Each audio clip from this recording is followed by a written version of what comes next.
Well, welcome back. Today I have Loch Kelly with me. Loch is a meditation teacher, a psychotherapist, and founder of the Effortless Mindfulness Institute. He also hosts the podcast Effortless Mindfulness. He's the author of 2 books, Shift into Freedom and The Way of Effortless Mindfulness, both of which I highly recommend. And most recently, Loch has created a meditation app called the Mindful Glimpse app, which is available now in the App Store. And on a personal level, Loch is one of the most playful, kind, and open-hearted people I have ever come across. I consider him an architect of mind and a true warrior of love. He really embodies what he teaches. So thank you, Loch, for joining me today and sharing your love and wisdom with my listeners. Right. Thank you, John. Great to connect with you again, and so happy to be here to share some experiential ways that I hope people can get a taste of what's possible. Great. Thank you. Well, why don't we begin by, if you don't mind, just offering us a brief intellectual, spiritual history. Sure. I'll kind of go round and round. So as you said, currently I'm offering these mindful glimpses in the form of an app and some books and website and other ways to share it. And so the reason I'm sharing it is because early on in life, I started to have these glimpses. At first, I didn't call them those. Peak experiences, sometimes people call them. And when I ask people, they often are shy about it or don't recognize, but some openings in childhood and, even during sports, one of them happened where I felt I had kind of dropped into my body, opened up my awareness, and felt interconnected with everyone and everything, and felt optimally functioning and joyous. Time was relative, and I was in the now, and everything slowed down. And I explained this to one of my friends who asked, and he just kind of looked at me and went, "Oh, cool." But one of the seniors on this team I was on threw me a book when I was 15 years old, said, "Here, kid, read this." And it was Zen and the Art of Archery, which was one of the first kind of books translated. So I was like, wow, people value this, and it's related to everyday consciousness. It's not just religion. But it's something that this feeling isn't just, in the zone or being in the flow state. It literally is something you can live from. So that immediately piqued my interest and then led me to explore I did TM when I was, 16, and then Transcendental meditation. Yeah, transcendental meditation. And then in college had a couple of losses within a year, which is also important because this effortless mindfulness that I teach isn't just meditation. It's a healing, kind of bringing ancient wisdom, contemplative traditions together with contemporary neuroscience and psychology, particularly psychotherapy. So I had my father had died of cancer that year, and then my best friend died from the ice hockey team that I was playing on died in a car accident, and then my grandmother, who had been living with us, died of old age. Also at the end of that year, and I was coming out of the library late at night in a kind of cold winter night, and was walking by myself and just heard this voice within me say, "I don't know if you can take this much longer," because I had felt this just this weight of the depression. I couldn't find other peers who had gone through this at that age. I was a sophomore in college. So somehow hearing that, I kind of looked up as if this part of me or this voice was talking to me. And as I looked up, my awareness opened up into the night sky. And I felt like I connected and relaxed. Something dropped and was kind of unburdened, and something was received, and some dimension was interconnected in a moment that I felt like me again, and the physical, emotional, mental depression was there as kind of one fat level of the fabric of my experience, but that there was this subtler, deeper, wider, higher consciousness that was more essential, that wasn't escaping it, but actually gave me comfort and love. It felt very loving, and it felt like I was loved, and I started crying and laughing. And it was literally then I remember as I continued walking, I was like, okay, I'm here at college now. What am I going to do with my life? I can do anything I want. This is the gift my father gave me to, a college education. He's passed on. He did what he did with his life based on, but I can do anything. I think I'll, find out what this is all about. And so I did. And that led me to graduate school, to going to Sri Lanka, India, and Nepal, to studying with different. So you got a master in divinity, correct? Master divinity and also a clinical social work degree, a kind of a joint degree from Columbia University and Union Theological. So I went on a fellowship to India, Sri Lanka, and Nepal. I did classical mindfulness, insight meditation, Vipassana, then ended up with a teacher Tibetan teacher, Dzogchen Mahamudra, who gave me this kind of, or group of us, this what's called pointing out instruction, which is kind of an immediate shift, small pointing of awareness, which gave me a glimpse, which is why I call it glimpse. And within that 3-minute practice, I felt the same way I did at the end of a 10-day meditation retreat, except my eyes were open. I felt much more embodied and kind of joyous and free, similar to that early experiences. And so again, I thought, there's a way to do it. Let me learn how to do it, and then let me learn how to share it with others. Right. So my listeners will be more familiar with the Theravada, kind of the Vipassana approach. Yeah. So I'd love to get into more of these non-dual approaches.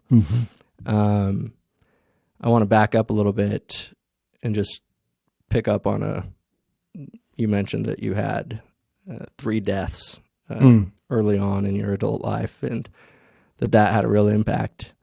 More and more, I find that framing my spiritual practice under that framework of death is becoming more profound, more useful in navigating my daily life.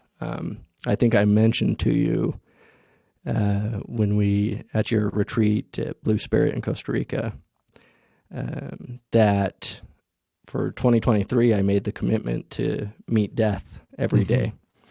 Not in a morbid sense, but to gain some clarity. And, at first, a lot of the reflection I was receiving, kind of imagining myself on my deathbed, looking back at my life,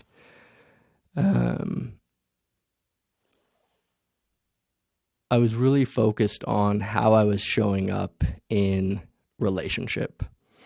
Was I truly there for my kids when they're in front of me, excited to share something with me? Was I fully present? Did I let go of that trivial fight with my partner? And then as, the months went on, the reflection became more and more continuous or momentary. It was, oh, wait, okay. What in this moment is staying still? What's stable? What can I grasp? What can I hold on to? And so the practice became letting go in each moment. It was recognizing this truth of impermanence, and that really has opened up some space for me, allowed me to kind of relax some fears and anxieties and the need to control situations and have my expectations met. Anyway, and I find that a lot of people that come to spiritual practice often are met with a trial, like a father, spouse, child that has died. So anyway, interesting that it seems that really launched you into spiritual practice as well, of course, with some other experiences. But okay, so you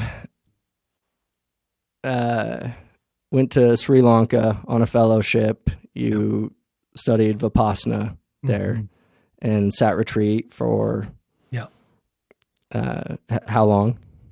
Well, I did, 3 10-day, 2 21-day, bunch of 5-day, and studied at the university. And also once a week, when in between retreats, I would go down the hill with the meditation teacher in Kandy, Sri Lanka, to the morgue, because this is one of the classical Vipassana practices, is to contemplate death.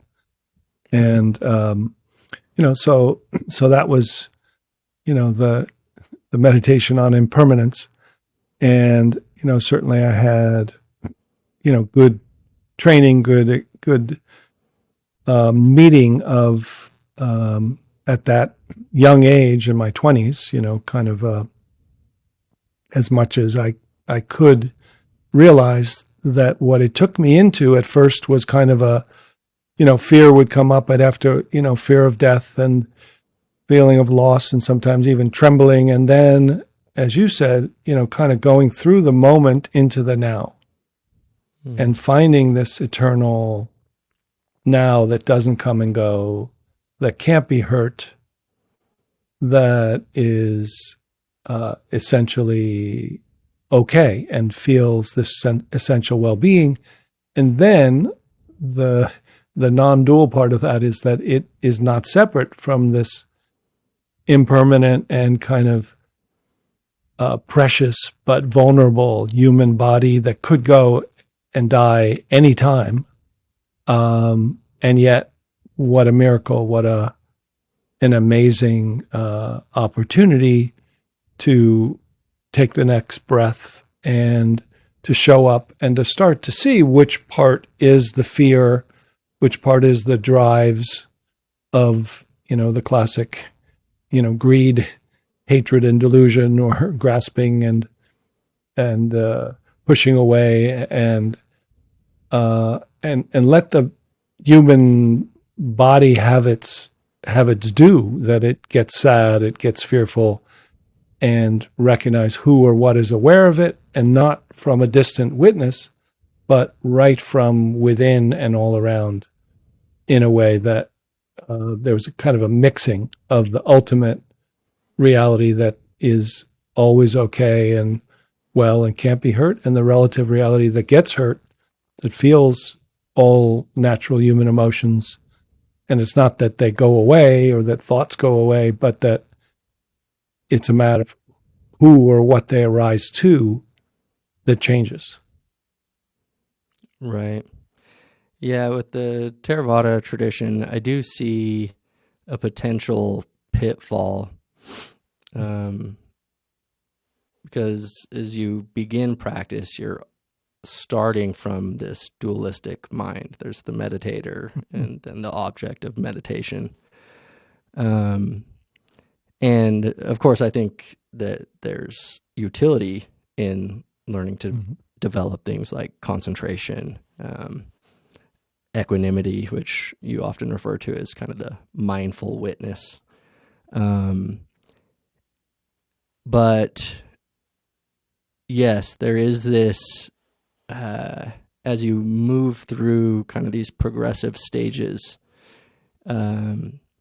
you tend to emphasize the emptiness side of things. So it's almost that you disconnect yourself from the precious human heart. Now, in the non-dual traditions, there's this word that you've brought up several times, and I think this comes from Mahamudra, but the same taste, is it Dharmakaya, which I think really captures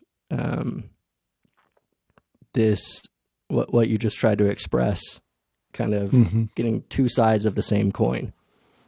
Do you want to expand on that a bit?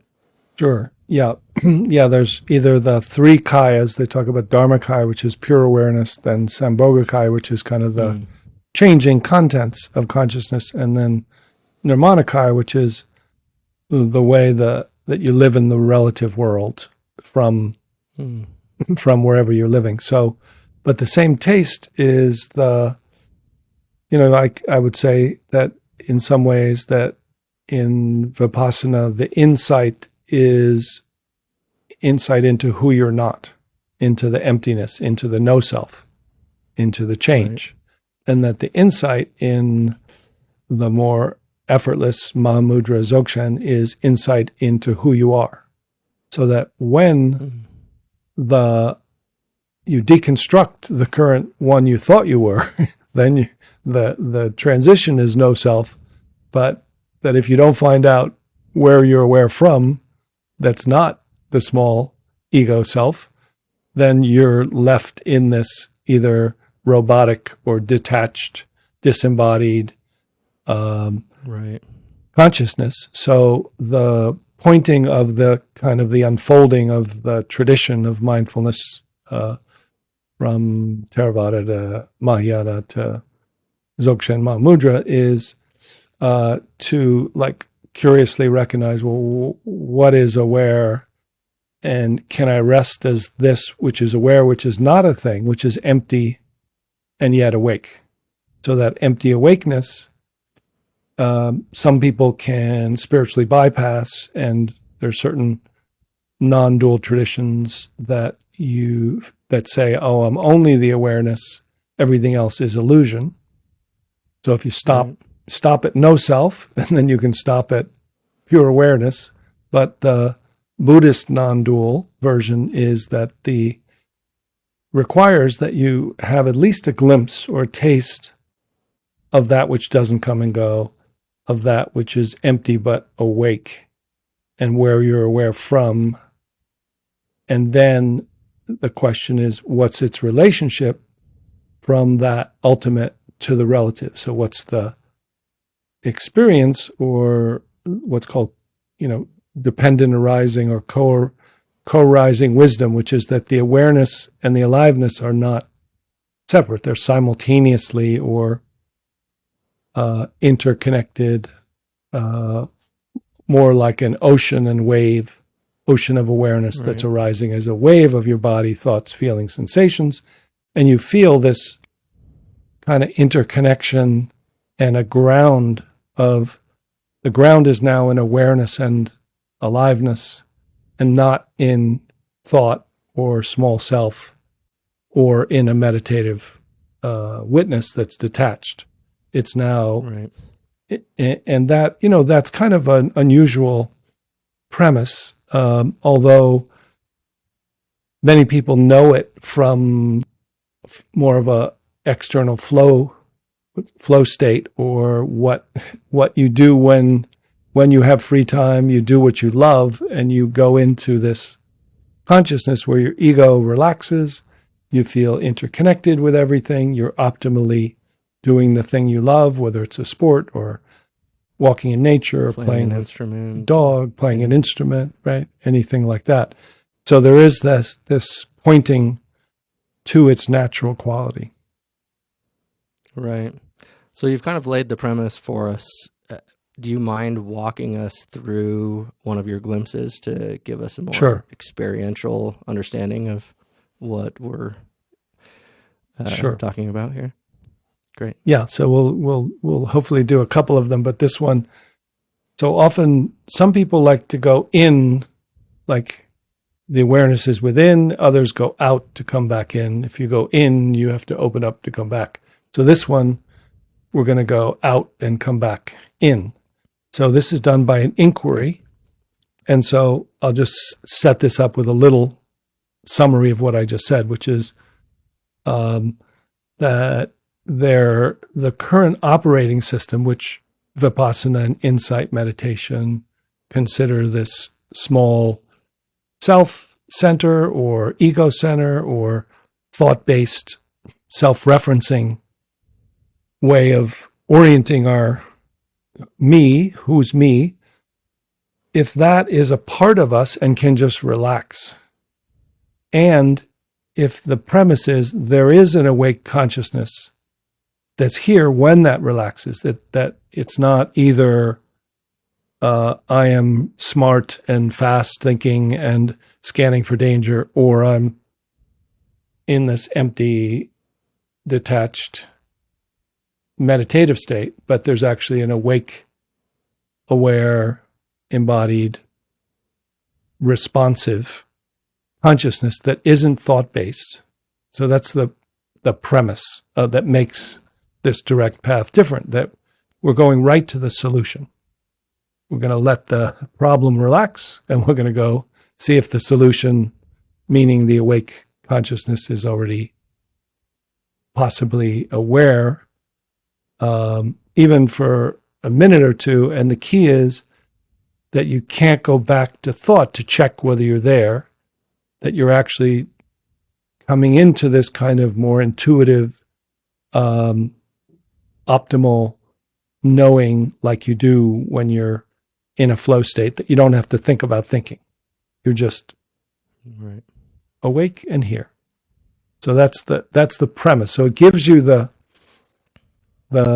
have to have the little map. So that's a little map. And so this actual first glimpse practice is an inquiry.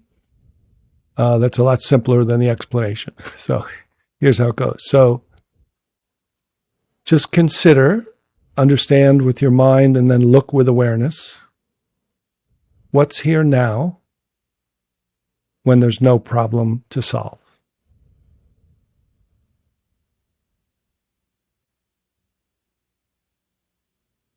So just understanding the words with your mind, and then letting that mind, the problem solver that understands the words, relax, and let awareness feel what's aware, what's here, just now, when there's no problem to solve. And then, as you're aware of this awareness that's here, what's it like to rest as this awareness?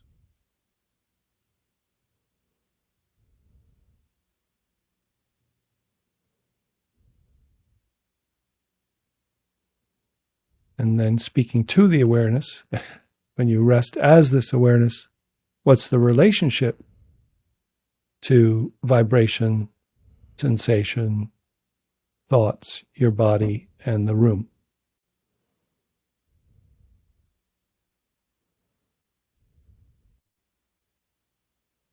What's it like to be alert without orienting by thought? So you could move your hand from here, or you could use thought.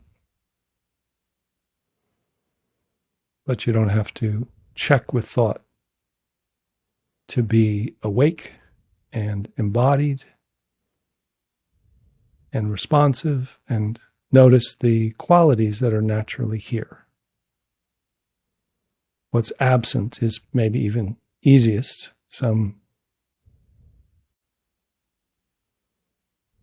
And then what are the positive qualities that seem to naturally arise as the constriction relaxes and the presence is invited from the background to the foreground.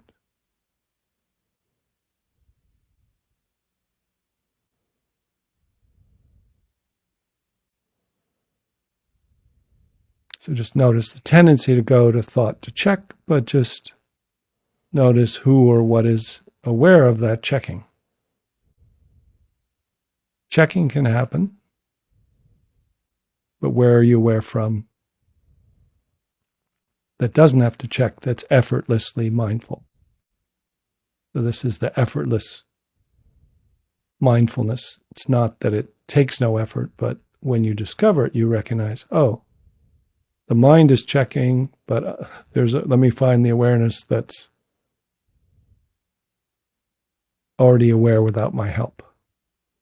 And then as I rest as this, I can think of my phone number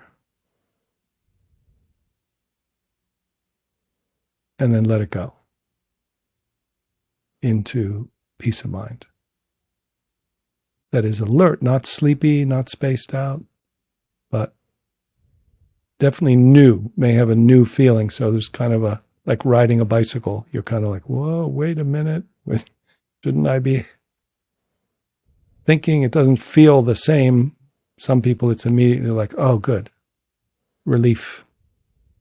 Others, it takes a little, the parts or the protectors or the thinking mind collapses us. But if you just, anytime you're collapsed or part takes over, you just allow that to happen without judging and just find out where you're aware from. That's aware of this part of you that is allowed to think, worry, can be fearful, but the mixing of the awareness that's not fearful, not worried, with any part of you that is having a human experience. And then there's a kind of open-heartedness and open-mindedness that feels like the center of you is dropped down, so it no longer has to be behind your eyes, but almost down into your heart space or into your whole body as the wave that's arising from this ocean of awareness.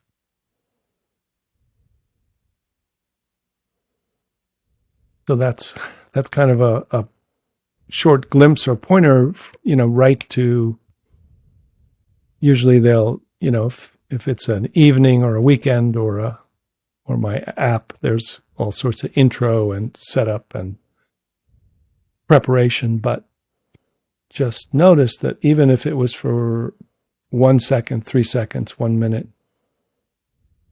this feeling, just notice whether you felt this before, whether you would call it peace or whether it's awake and alert.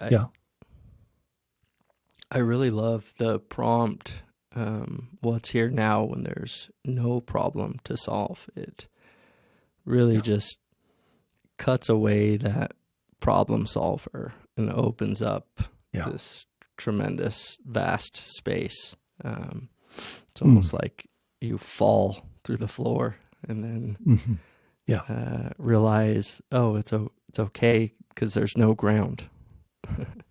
Yes, that's right. And just to say that that the mind to the mind that this isn't about escaping problems. It's actually upgrading the problem solver. So it's literally Right. about letting the old problem solver that is, creating problems about the problem to relax, that becomes neurotic. And then once you're in this awake, then you can meet life and solve everyday problems. Yeah. Yeah, that brings up another point I wanted to mention. In that glimpse, you mentioned parts, and as a part of your work, you've integrated the internal family systems model. I don't know if you want to speak to that a bit. And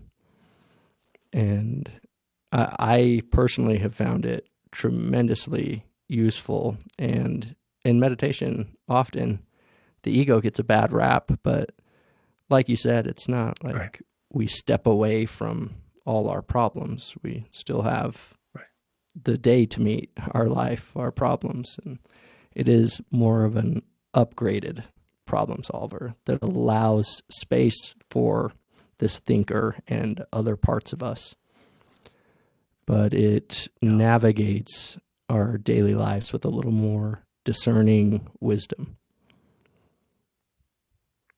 Yeah. So if you want to go ahead and speak to the IFS system. Yeah, so the IFS is one type of what's called parts work or parts-based therapies that have a history from Gestalt to psychosynthesis to voice dialogue.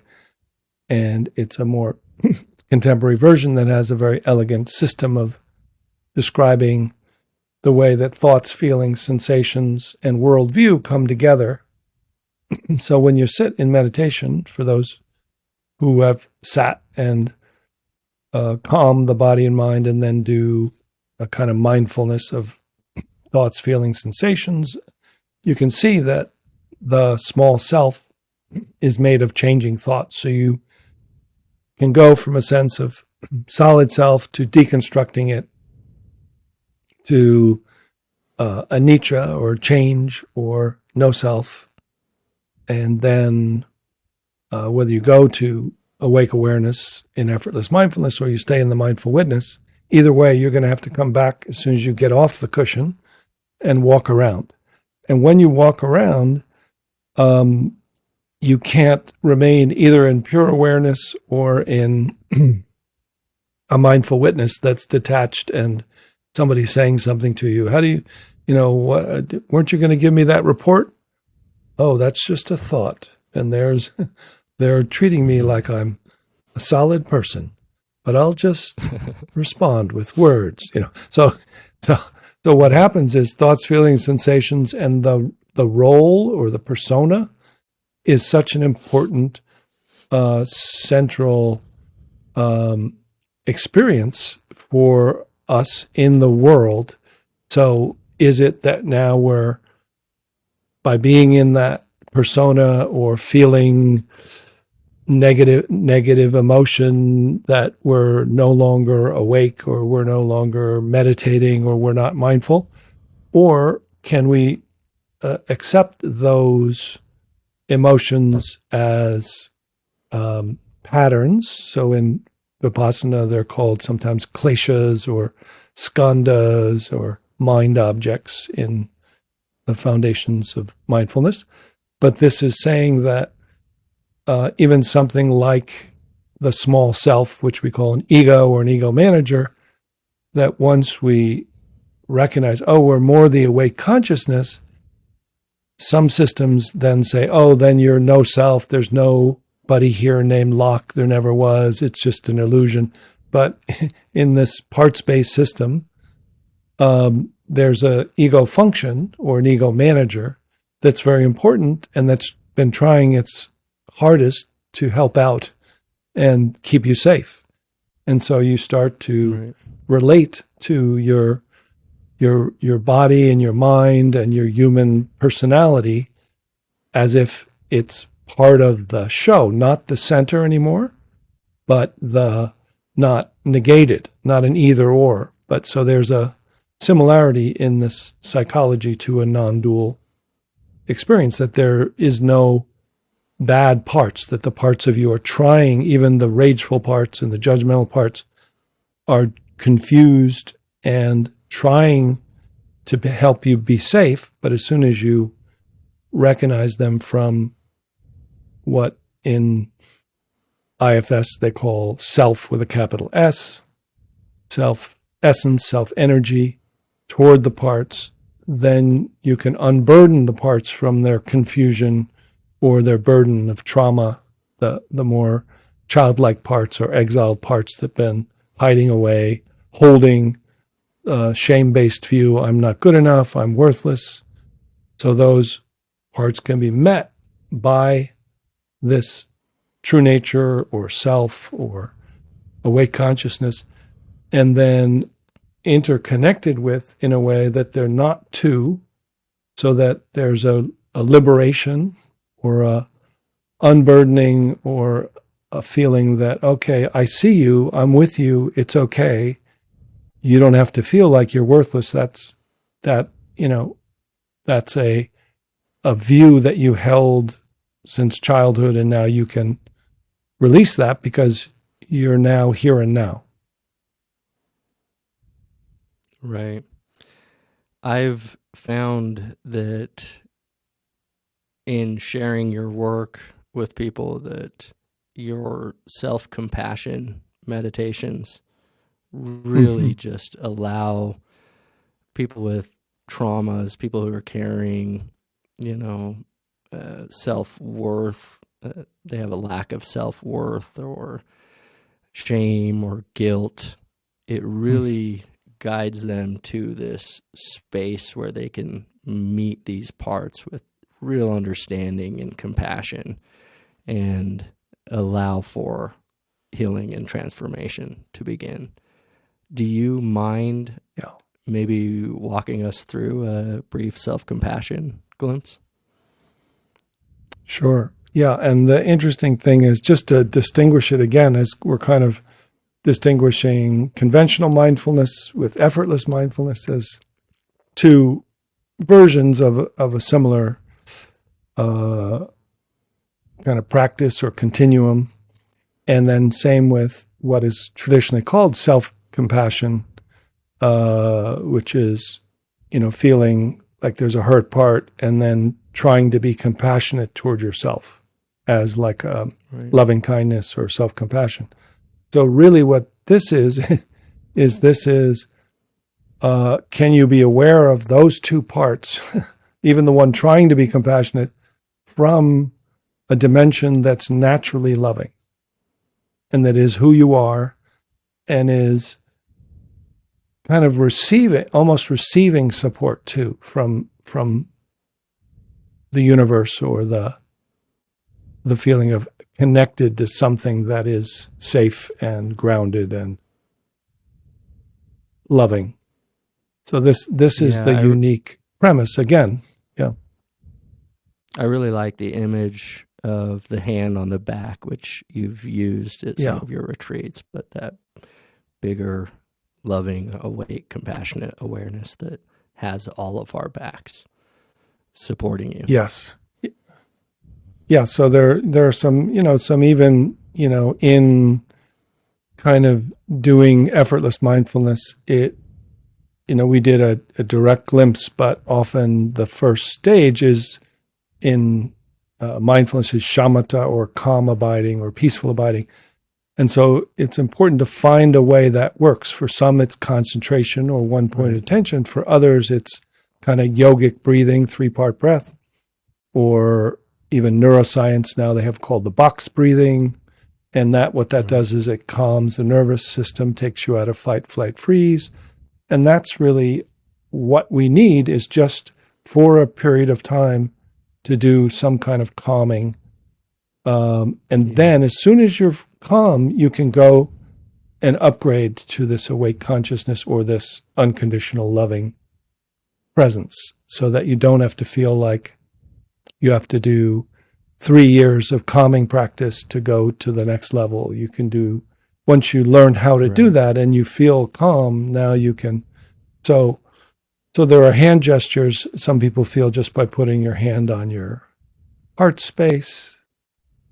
Some people, you put it like holding the head of a baby.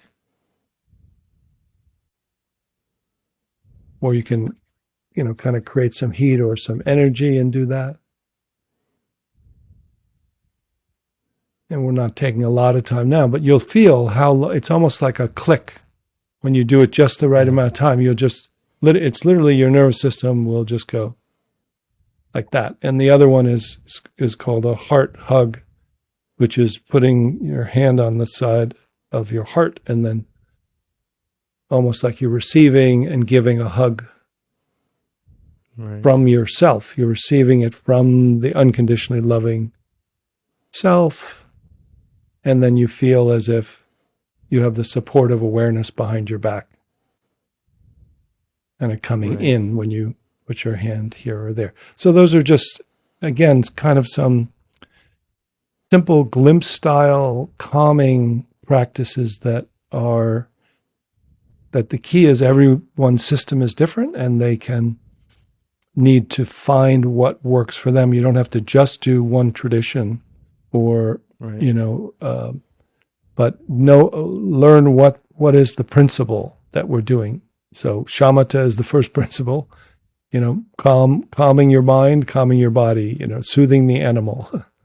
And then the second principle is everyone knows what that feels like when we're stressed out to try to accomplish a task first, when we're relaxed, laid back, open, responsive. Yeah. And like you said, it really is that transition from the sympathetic to the parasympathetic nervous system, the fight or flight to. Mm-hmm. Yes.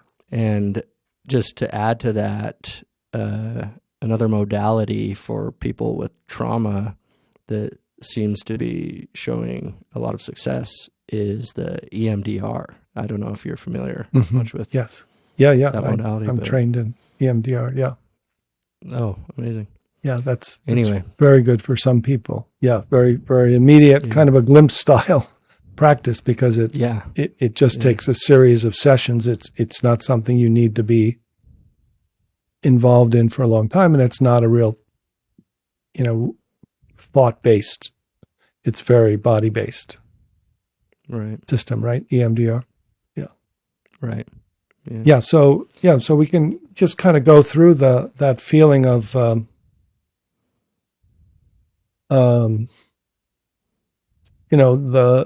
three systems of there's the manager's system, like the ego manager, and the protectors that are like the judges and the scanners for danger, and then firefighters, which are ones who just act out very quickly because they've reached their limit and they've got to protect or fight. And these are the ones that come out often in intimate relationships when I do couples therapy.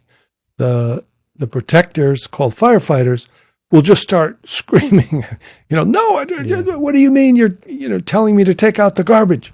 I thought I told you I'd do it later, and then if you can just calm the system and recognize, okay, that is protecting a little part of you that felt like when you were judged as a kid or yelled at as a kid, or now you're acting it out as a way to protect the little kid, like a cat backed in a corner. And underneath, if you can follow it back and find, this part that felt like nobody sees me, they don't care, I can never do it right. So if you feel that part, even just a little bit, and then find out where it is in your body. So you can actually start with either. So find a part that's judgmental or feels blaming of someone else or yourself, which is one of the directions of the judge, right? Like those people, I can't believe they did this to me, or I can't believe I did this, or there's a part of you that feels hurt or not good enough or not smart, not lovable, not creative. find it in your body, and then just ask that part for some space so you can know it better. And as you do, this is kind of the mindful move. So as soon as you ask for some space, you're respecting the part, whether it's the judge or the exiled child part. Now just be aware of it. See how you feel toward it. And then ask that part that's witnessing for some space. And then open to this ocean of awareness, not from your head, but from your open heart. So you open out and come back into this open-hearted, awake, loving flow toward the mindful witness and toward either the judge or the shame-based part. And just be with that part just as it is, without trying to change it. And just see if you can be curious about what it is like. See if that part can feel that you're here with it, that you're not trying to change it, that you're just letting it be the way it is. And you're noticing that it can take its time, and that letting it know, I'm here for you. And feel the quality of that unconditional love. It's even different than compassion, that feels like there's no conditions. It's okay.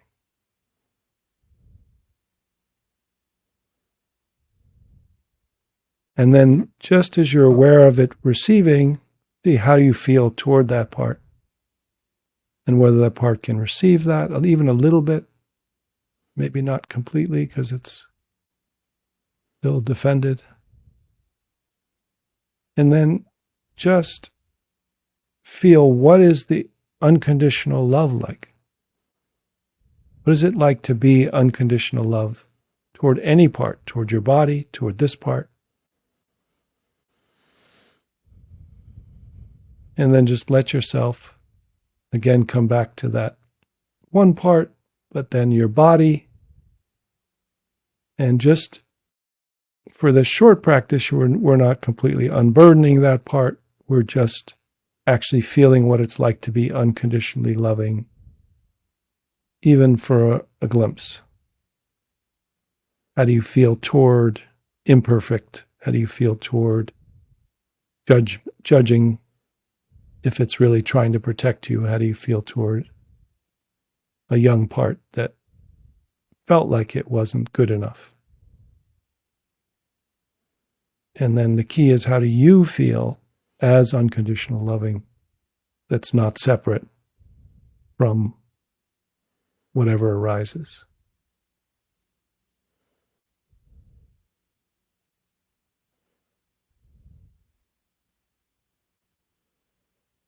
So, what do you notice? An ease, an acceptance, a spaciousness, kind of all embracing welcomeness.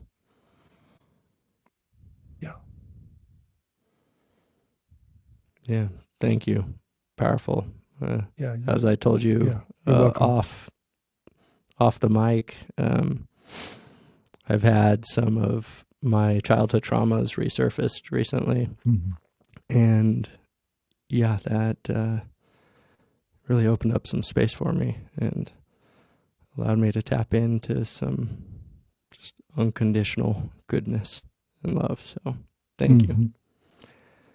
Yeah. Beautiful. And just to say, for those, for those this was new, or it felt like I was going a little fast, you can, listen to this again, or listen to, a glimpse that I do in other places like my app that you can go and be guided through with one particular part of you, one at a time, in a more slow, structured way, but you can see the effect from somebody who has done this before as you listen to John. Yeah. Truly one of the most healing practices in my repertoire.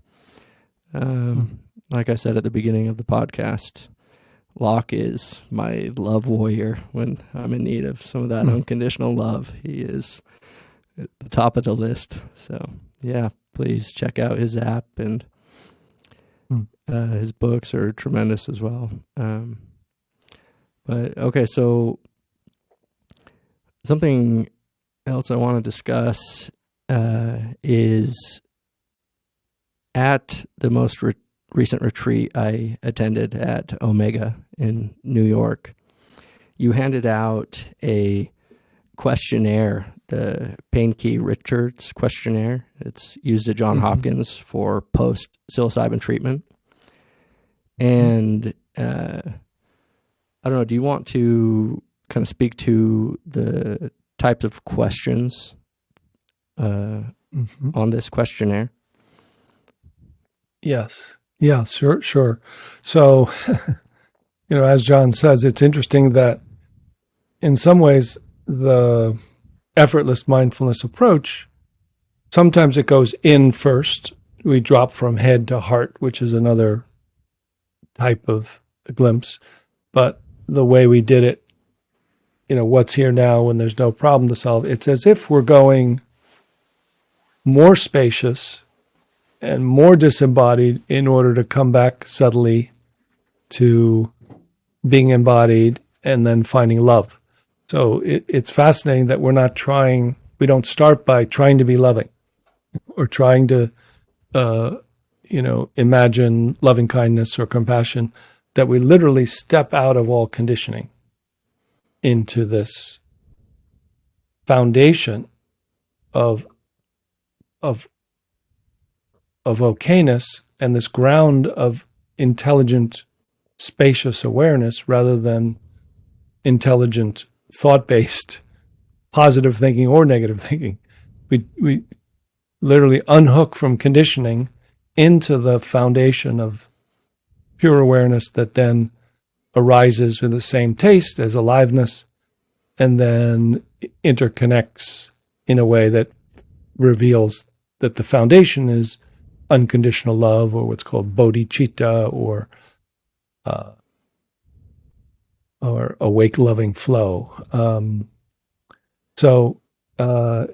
Interestingly, many people who have been practicing meditation or have had difficulty with mental health areas, severe chronic depression, or just those who are exploring how do I get out of this existential anxiety, which is really the core of suffering from this consciousness or Buddhist, is something's wrong. So the Buddhist word for suffering is dukkha, and it's often translated as perpetual dissatisfaction. So it's not about just regular suffering pain.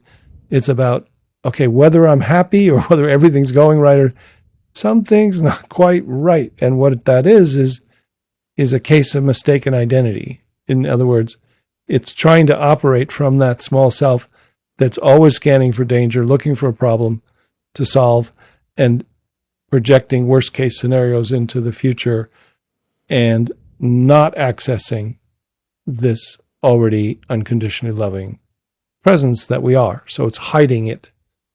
So many people have sought through psychedelics to try to heal the brain that gets tight because it's trying to defend. And those who have in clinical settings like Johns Hopkins, they developed a scale of, originally was longer, but now it's 30 questions. And they give it to people after a therapeutic session that's monitored and worked with by therapists. Some of the groups are people with depression, others are people in end-stage cancer. And these questions that correspond to how people get relieved of the suffering through psilocybin in this case. And what they talk about often is what's called ego dissolution, and then parachuting into this sense of an interconnected sense of well-being, which is kind of what we're unconditional love. Everything's okay, and things will, guilt and shame will move through the field as visual and memory, but if they can access these qualities of this true nature, they can be with, and actually there are qualities of the brain kind of restructuring to a kind of holistic new interconnection. So these questions are, what are the qualities that show up when you access this? And so the qualities are similar to these words we've been using. So did you experience a sense of interconnectedness on a scale of 1 to 5? Did you experience a sense of non-fear, non-worry, and non-shame, a sense of pure awareness? Did you experience and then you rate yourself, did you experience a sense of awe or sacredness? And so these signs of markers of going beyond the ego dissolution, but then not just no self, but finding the true nature or the true self, or authentic self, or holistic self, or interbeing is what Thich Nhat Hanh called it. So there's really no word, and it's not exactly a self, or it's not exactly but it feels like something greater that is okay. And do you experience a sense of well-being, wholeness, completion? Yeah. So I gave this out because I found that in a retreat with no substances, but just going through this series of glimpses, I gave this out. I'm saying, I wonder if this group of people during this weekend retreat, Friday to Sunday, where they rank. And so the results of about 90 people was that they averaged 4.5 out of 5, which is significantly higher than the top groups of psilocybin positive experiences. So all that is to say is that there is a way to access similar experiences, and certainly for those who are either therapeutically or have used, these are practices that can be done micro meditations rather than microdosing every day. Right, without the pyrotechnics of psychedelics or entheogens. Without the pyrotechnics. The more stable. So that actually, yes. So you could say, So the thing that's different is you don't, because half of the practices are eyes open. So you don't get the trails, you don't get and when you go inside and things start moving, they're immediately moving within the awake consciousness, rather than going through what 40% of people who take psychedelics go through, the hell realm, because they're still in the ego, and as things start flooding, they're fighting it and they can't let go, and they're getting dragged down and dragged under or flooded by the unconscious. So this way we introduce the spacious, pervasive, unconditionally loving presence, and then if parts come up or unconscious comes up, it's seen and almost titrated by the intelligence of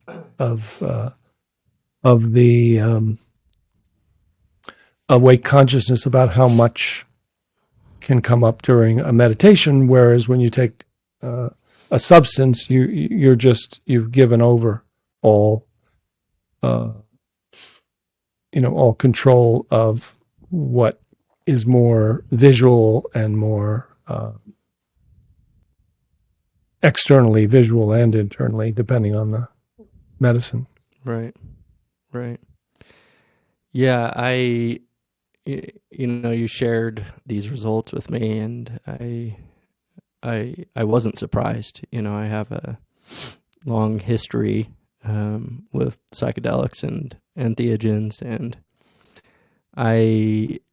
there's two concerns I have with the current trend towards psychedelics, and one of them is this desire to continually seek peak experiences, which is, truly in the end, the opposite of the spiritual journey, which is more and more letting go, letting be. And so, yeah, people get caught in a cycle of wanting and seeking, and this creates just more dukkha, unsatisfactoriness. And the second concern I have is, as this new trend kind of explodes, we have ketamine clinics opening, we have lots of guides, I say guides in air quotes, even in the States where some of these substances are illegal still. They offer these substances, these medicines, these drugs, without any kind of framework to hold the experience or to guide you or navigate you. And like you said, a lot of people will experience the dissolution of self, and then they get flooded with subconscious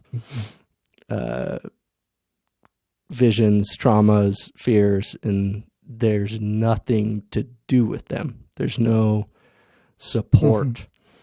And so, yeah, a lot of people walk away from these experiences no better off. So, yeah, recently I had my cousin, he's a professional, a lawyer,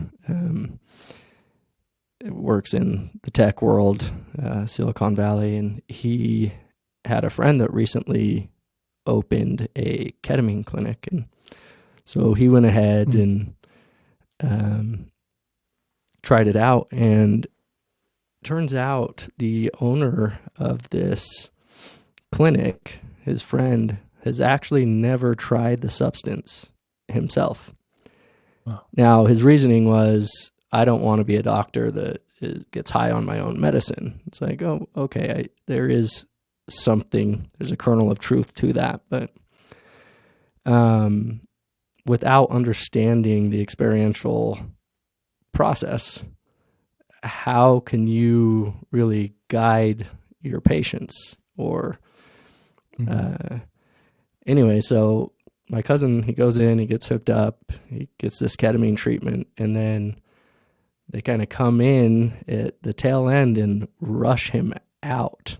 It's like, okay, get in your car, drive home. And he's just stuck with this, what just happened,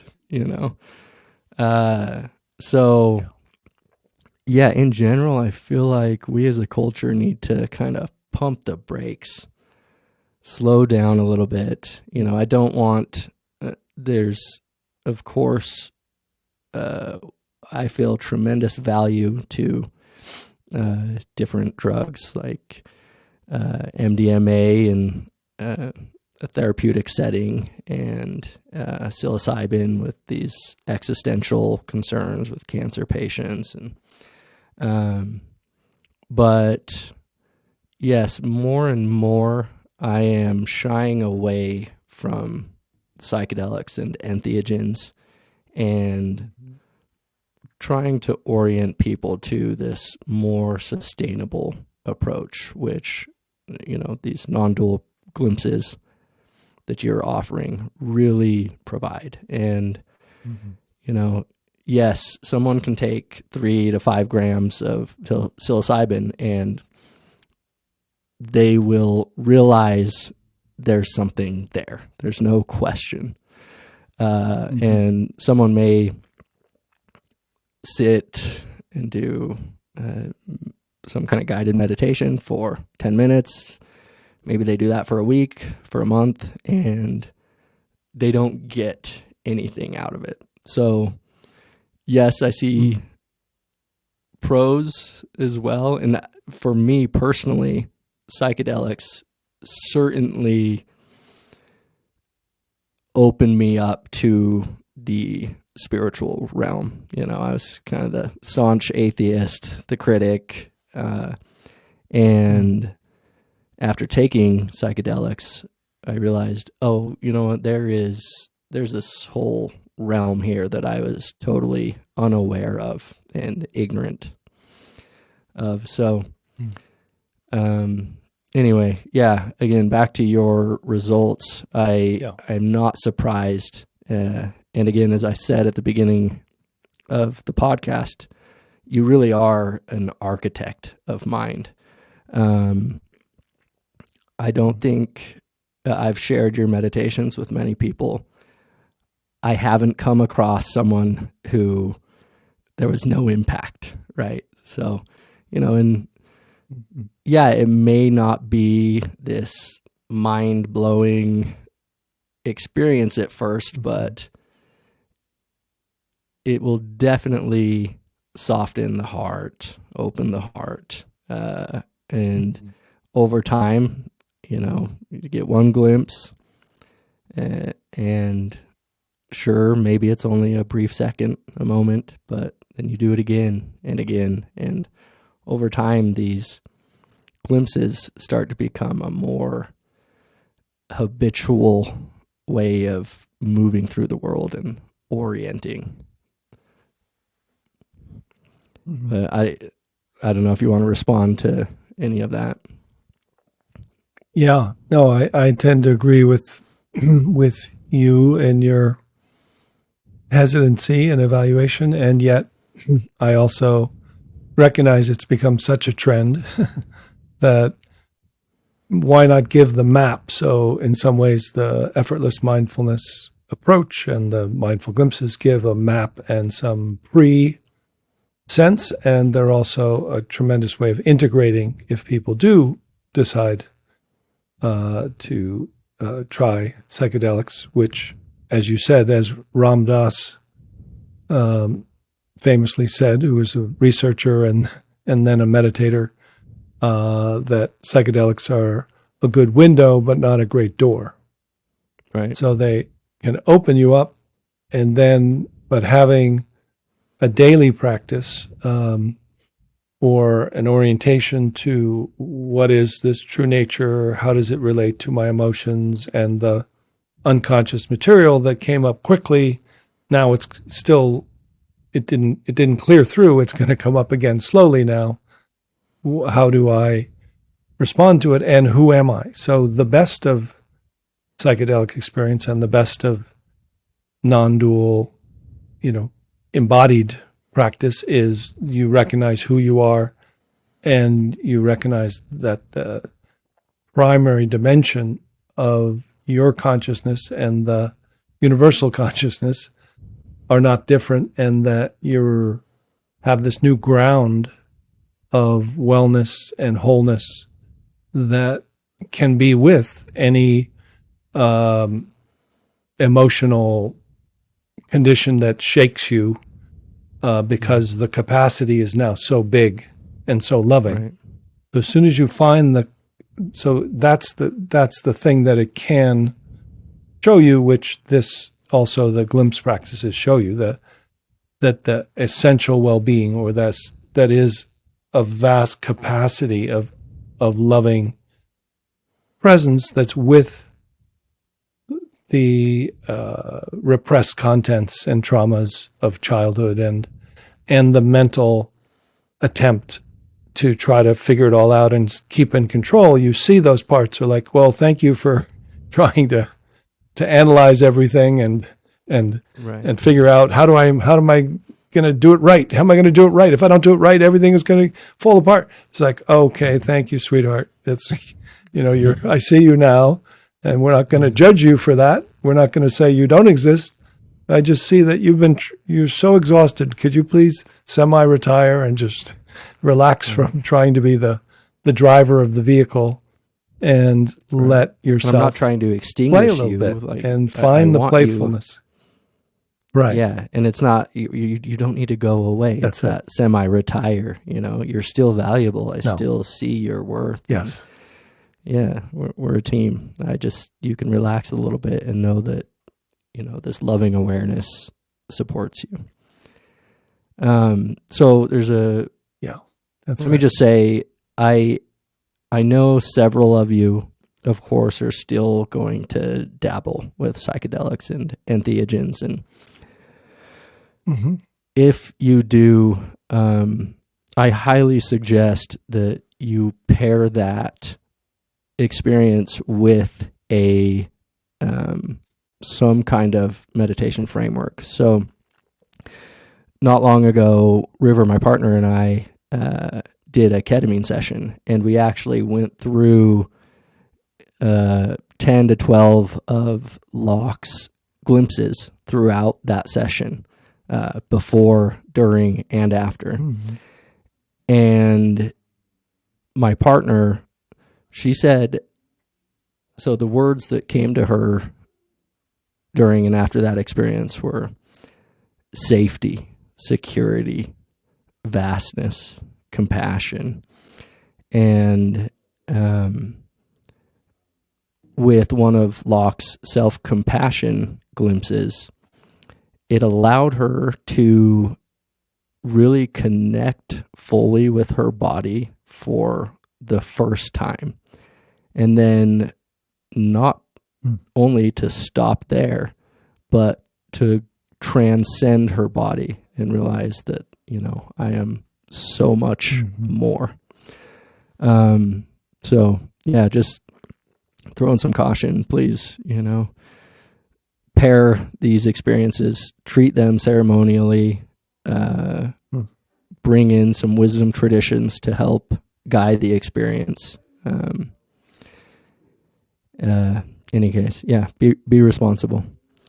Now, another thing I wanted to bring up, you keep mentioning maps, and I find your map, I believe you have 5 or 6 kind of locations that I find very useful, just navigating daily life. It's, okay, we know this is here, and I know how to get to this place.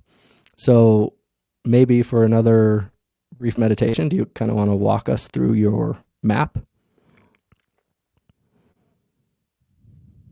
Yeah, I mean, in some ways, we've talked a little about it. So a map is just a way to try to give what are called orientation instructions, how to shift your consciousness and how to navigate, so that when you let go, you start to realize, okay, what's letting go, who's letting go, and where is it letting go into? And then once I've let go, where am I and who am I now, that, and what's the relationship to my everyday consciousness? So all that to say that, the simple map is that our conventional way of organizing is usually called everyday mind. So everyday mind and consciousness is, it's me, I'm here, I've got to get up and do this work, and we're kind of located in our head looking out of our eyes. And then the next location is subtle mind, which is a mindful witness. So this is what a lot of mindfulness is about. You calm the everyday mind and body, and then you shift up into a meditator consciousness or subtle mind, which is or you drop into subtle body by doing practices like in yoga, doing yoga, saying "Oh," go into out of your everyday mind into subtle body, qigong, exercise, dance. So you're dropping out of the self into a physical, subtle body, or you step up, as many people do in Vipassana, into subtle mind. So that's second location. And that's where most people will work. And once you step into this second subtle mind, you can start to see that in the everyday mind body is these parts and thoughts, feelings, sensations, emotions. You can see them as changing contents and as constellations of consciousness. So that's most of where most meditation and psychology is. So the third location is awake awareness, which is the new. So instead of awareness looking at the contents of thoughts, feelings, sensations, worry, anxiety, feelings, awareness turns back and looks back through the lens until it finds the subtlest dimension of awareness that's already awake and aware by itself. So that's what we did when we did What's Here Now, when there's no problem to solve. So the everyday mind and the subtle mind is still dancing here, but we've gone subtler than the subtle mind into the pure awareness dimension. And then when pure awareness and the aliveness are same taste or non-dual, that's called simultaneous mind or presence or non-dual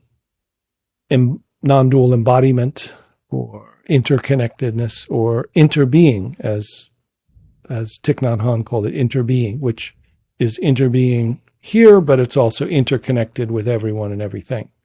And so that's the quality that River described as kind of the safety. That's where you feel safe. Like you're not safe by scanning in your mind from everyday mind. You're actually like, oh, the awareness is primary, but I'm not disembodied, but I'm transcendent and included. Yeah.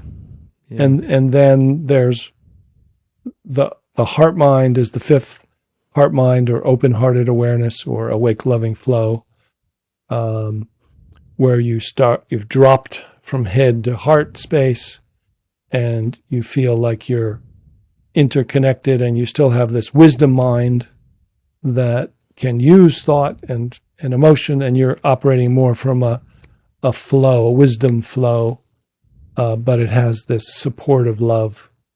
And so that's the fifth. And so almost each full glimpse will take you through, just because they're all there, it's like using a microscope. You could, use a set of glasses and you see everything. Then you use a microscope and you can see thoughts, feelings, sensations. And then you use an electron microscope and you'll see space, mostly space. Then you use a telescope, you see most of the universe. And then you feel this universal consciousness that you're now aware of and as and from.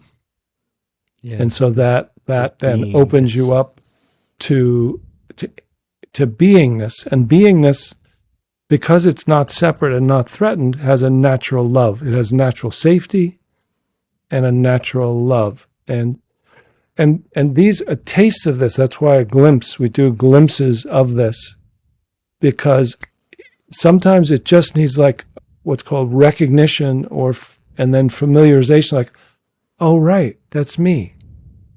Huh.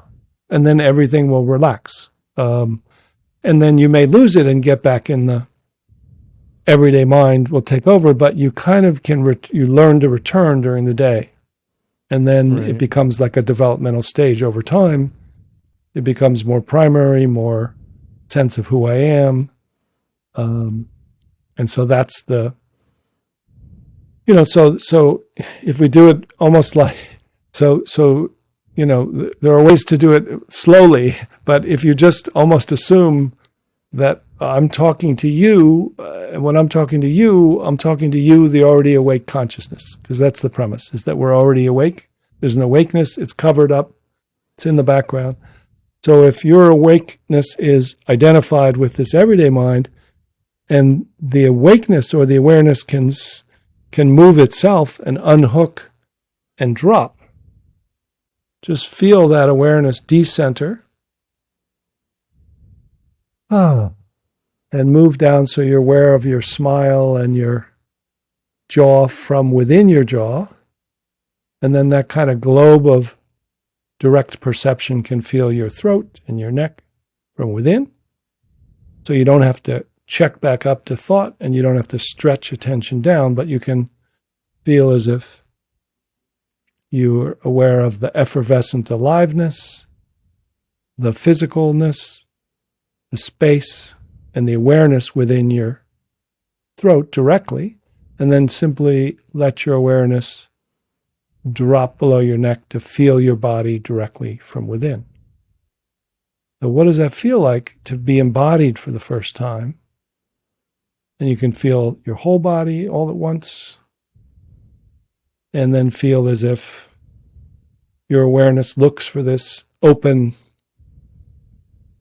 space, this heart space, somewhere in the middle of your body, and then goes like a living stream, and then subtler into the atom, into the space of open-heartedness, what you know of as being aware not from your head, but your heart. Not your emotional heart, but this deep, boundless heart. And notice the boundless heart is not only within, but it's all around. So it's also within you and behind you. And let that awareness move at the speed of awareness until it finds the awake field of awareness, the ocean of awareness that's already awake without your help. And as it mingles, feel the receiving of that ocean of awareness as it arises as your whole body, this field of dancing aliveness, and looks out of the eyes of your heart. So as if your eyes are receiving, and then you're feeling interconnected with everyone and everything. As you feel back to the support, feel embodied interbeing within, and then feel this compassion toward everyone and everything. May all beings be well and happy. May they find the awareness behind their back. And may I learn to return home, home sweet home, in this heart mind, which is wise and loving and resting as safety, able to respond when needed, welcoming of all hearts and emotions, able to respond rather than react.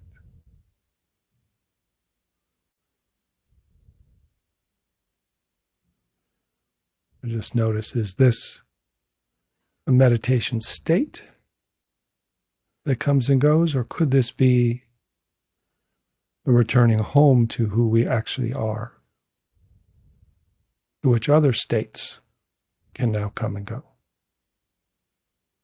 Is this the true you?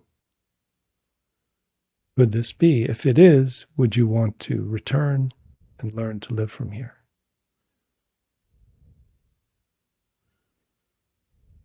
Would that be your heart's desire?